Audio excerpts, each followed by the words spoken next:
waxaan isugu nimid caawa arkaysaan waa xafladan qiimaha iyo qaayaha badan caawa waxay ka shidan tahay waa Hotspot Hotel waxa weeye hotelka arkaysaan waa hotelkii Maama Raaxo ku soo dhawaada 9 Street waxa weeye hotelkan waxay dumarku jecel yihiin baa lagu sameeyaa mid walba meel walba ay ka joogto daafaha caalamka siba ay uga nooshahay dalka Afrika siba xaafada Islii u soo dhawow Nairobi Hotspot Hotel bay caawa ka kacsan tahay والله فريشات كهليسان ولدي سمعنا هيا كسر الوادة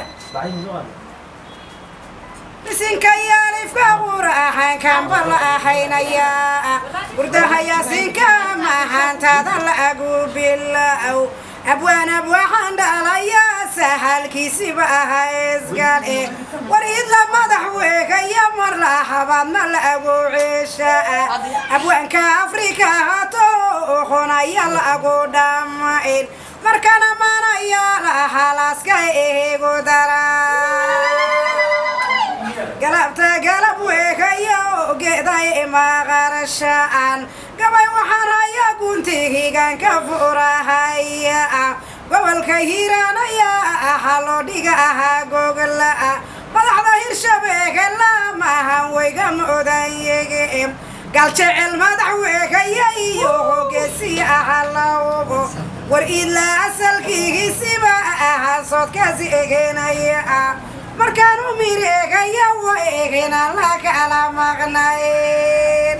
igayga guliya sharaf Soomaali baan ahayo sumadeenu way iska gaar calanka shanta gees lahay gaar u leeyeen wadadkii lixdankii ku geeraray gobanimada kuwii midka siibay keena saaray baynu nahay sokeeyo waxaynu nahay sadiya walaal wargeeska Afrika dhan reerkaas u gaada Soomaalidu gob weeyaa maantoodu waa mid saare Allah sameeyay meeshay ku sugayihiin umada isku timina rabbiyo salaamaye waxa way Hotspot weeyaa man bala saaraya xaflada lagu faano xoolo lagu baxsha xariirta loo yeeray xaakimaatiga Soomaali xulkeedii baa ku xadraynayaan waxaasidka badan ee rabbi weyna ka xijaab waraxay guulaysa waliga gadaala marin